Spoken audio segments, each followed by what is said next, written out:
अस्सलाम वालेकुम dear students. आज हम डिस्कस करने लगे हैं 9th क्लास बायोलॉजी का चैप्टर नंबर 2। उसका आज हमारा टॉपिक है इम्पोर्टेंस ऑफ बायोडाइवर्सिटी।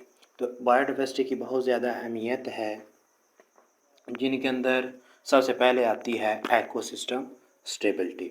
जिस तरह आप देख रहे हैं एकोसिस्टम स्टेबिलिटी यानी कि जो हमारा माहौल होता है इसके अंदर इत्ताल कायम करती है। किसके ज़रिए? जो हमारे जियोकेमिकल साइकिल होते हैं इनके ज़रिए।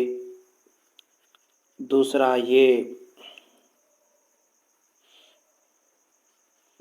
केमिकल साइकिल, उनमें कौन कौन सा साइकिल है? जिनमें कार्बन डाइऑक्साइड साइकिल है और नाइट्रोजन साइकिल है। इन साइकिल को रन करके क्या करता है, हमारे माहौल के अंदर स्टेबिलिटी यानी कि तवाज़ुन बरकरार रखती है।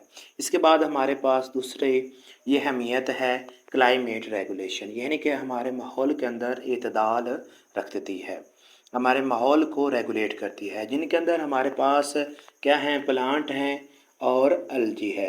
ये क्या करती, कार्बन डाइऑक्साइड को अब्ज़ॉर्ब करते। सिर्फ जो हमारे कार्बन डाइऑक्साइड को ख़त्म किसने करना होता है, ये प्लांट और एल्गी ने ख़त्म करना होता है। बाकी तमाम चीज़ें क्या कर रही हैं, दूसरा इस कार्बन डाइऑक्साइड की प्रोडक्शन को बढ़ा रही हैं। इसके बाद हमारे पास है बायोडाइवर्सिटी की अहमियत, वो है नेचुरल रिसोर्सेज यानी कि कुदरती वसाइल। जिनके हम अंदर सबसे पहले हमारे पास कुदरती वसाइल है, वो क्या है, फूड है, और उसके बाद क्या है, मेडिसन है। उसके बाद बिल्डिंग मटीरियल यानी कि बिल्डिंग्स को प्रिपेयर करने के लिए जो हमें मटीरियल चाहिए होता है उसको क्या कहते हैं, बिल्डिंग मटीरियल। और फ्यूल, गाड़ियों में फ्यूल इस्तेमाल करने के लिए अहम अहमियत है, वो ये है एग्रीकल्चर। हमने दूसरा बायोडाइवर्सिटी की डेफिनेशन में देखा था, बायोडाइवर्सिटी किस पर डिपेंड करती है, उसमें देखा था एल्टीट्यूड पर डिपेंड करती है, और डिपेंड करती है सॉइल टाइप पर डिपेंड करती है, और क्लाइमेट पर डिपेंड करती है। अगर जिस इलाके की सॉइल अच्छी होगी तो वहाँ पे क्या होगा, एग्रीकल्चर अच्छे तरीके से ग्रो करेंगे, वहाँ पे क्या होगी, हमारे इकोनॉमिक बेनिफिट्स बहुत ज़्यादा होगी।